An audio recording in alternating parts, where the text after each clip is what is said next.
안녕하세요. 뉴스반장입니다. 사람들이 양심이 있어야죠. 지금 그 말씀하신 민사 것에 판결 대해서 한번 갖다다 보세요. 아니 그 지금 말씀하신 것에 대해서 책임지실 수 있으십니까? 그럼요. 여기서 민사- 말씀하지 마시고 아니, 민사- 저기 정론관 가서 말씀하세요. 아니 사태질 하지 말고 정론관에서 얘기했어요. 글쎄 정론관 가서 말씀하시라고. 아니 소송 사기에 가담했는지 그걸 밝혀달라는 겁니다. 아 글쎄 그런 말씀은 여기서 하지 마시고 정론관 가서 하시라니까. 아니 국민들이 소송 사기에 가담했는지 그 대통령께 묻잖아요. 그런 적 없습니다. 대통령께 그 말씀을 네, 하세요. 그런 적 없습니다. 그런 적 없다고요? 네. 민사 판결을 보세요. 그 판결문을 제가 아니 지난번에 다 글쎄 그런 보여드렸습니다. 적 없습니다. 그런데 모르잖아요. 자신이 있으시면 네 정론관 가서 말씀하세요. 언제든지 얘기할 수 있어요. 네, 말씀드리겠습니다. 토리 게임즈 관련 발언 관련해서는 이미 고소돼 있고요. 김지태 씨 그 친일 관련 그 발언 역시 고소되어 있습니다. 그 고소된 것으로 알고 있습니다. 네. 사법적 판단에서 아마 사실관계가 다 밝혀질 거라고 생각합니다. 그리고 제가 말씀드린 것은 뭐냐 하면 현재 일본의 이 경제 보복 이 상황 다들 국난이고 어렵다고 하고 국민들께서는 힘을 모아서 정말 참여하고 계신데 지금 국회에서 사실관계가 확인되지도 않고 고소고발되고 이런 것에 대해서 말로 말이야 대통령을 모독한다는 것이 도대체 무슨 도움이 되겠습니까? 진짜 해결하라고 지금 무슨 소리 하고 있어 그래? 예, 여자.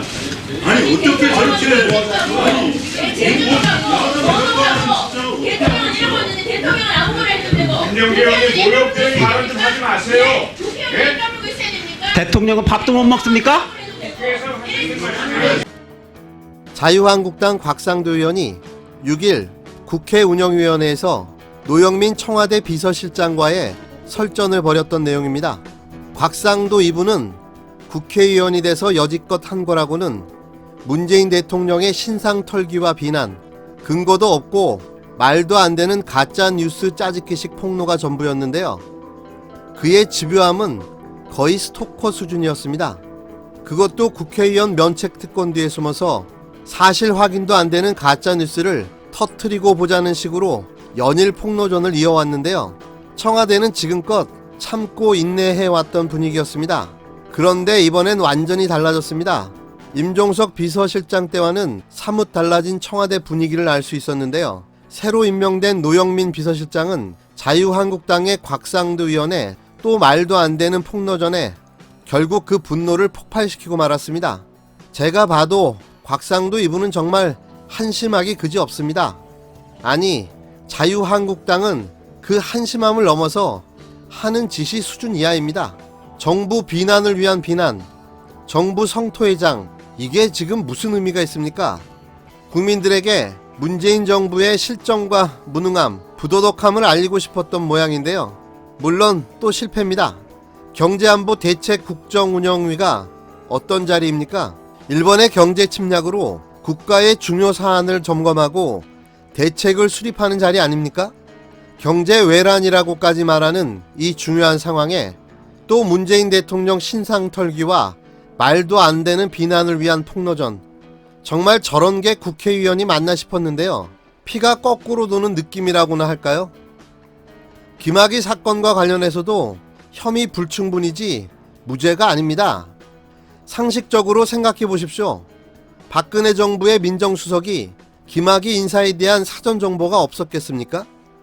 원주별장 성접대 로비에 대한 내용을 몰랐다는 건 정말 하늘을 손바닥으로 가리는 행위입니다. 저는 더 나아가 곽상도가 김학의 수사를 방해했다는 데 대해서도 합리적인 의심을 하는 바입니다. 언제나 그렇듯이 정의는 반드시 승리합니다. 곽상도 의원도 꼭 그 죗값을 받으리라고 생각합니다.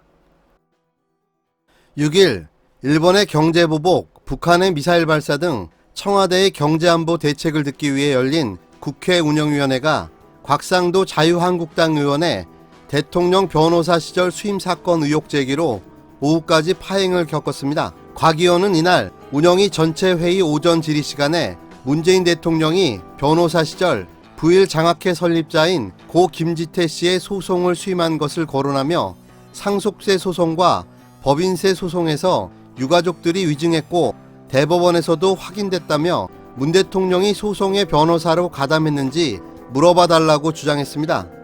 노 실장은 사실과 다르다고 재차 언급했으나 곽 의원은 계속해서 문 대통령의 변호사 시절 활동 내용을 파고들었는데요. 노 실장은 지금 말씀하신 부분에 책임질 수 있느냐고 되물었고 곽 의원은 그럼요라고 받아쳤습니다.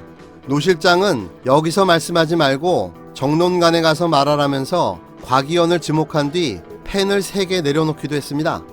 한국당 의원들은 노 실장의 행동을 문제 삼으며 사과를 요구했는데요.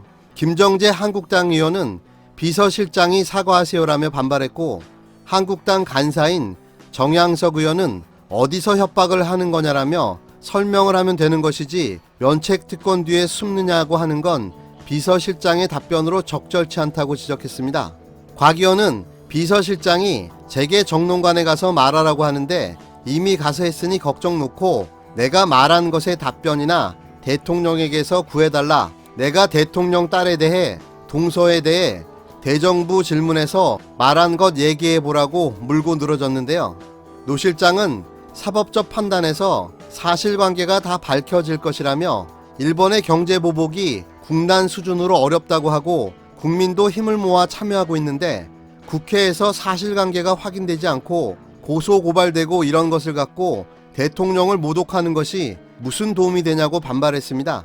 김 의원이 대통령이 저도에 가고 통영에 가고 뭐 하는 것이냐며 문 대통령의 최근 일정을 비판하자 노 실장은 대통령은 밥도 못 먹느냐고 거세게 맞서기도 했습니다. 공방 끝에 낮 12시 50분께 정회한 뒤 의원들은 오후 2시 20분에 다시 만났으나 여야가 계속 노 실장 사과 문제를 놓고 설전을 벌이면서 다시 30분도 안 돼 정회를 했는데요. 이후 노 실장은 곽상도 발언에 대해 정론관에 가서 하라고 한 제 발언은 취소한다. 근거 없는 내용으로 대통령 모욕하는 발언한 것에 대해 깊은 유감을 표한다는 의미였다고 사과했습니다. 저는 방송을 보는 내내 치밀어 오르는 분노를 참을 수가 없었습니다. 정말 매국이 무엇인지 온몸을 다해 보여주고 있는 한국당 의원들의 모습에 너희들은 정말 안 되겠구나 다짐을 하고 또 다짐을 했습니다. 그리고 이렇게 읊조렸습니다. 정말 내년에 보자. 내년에.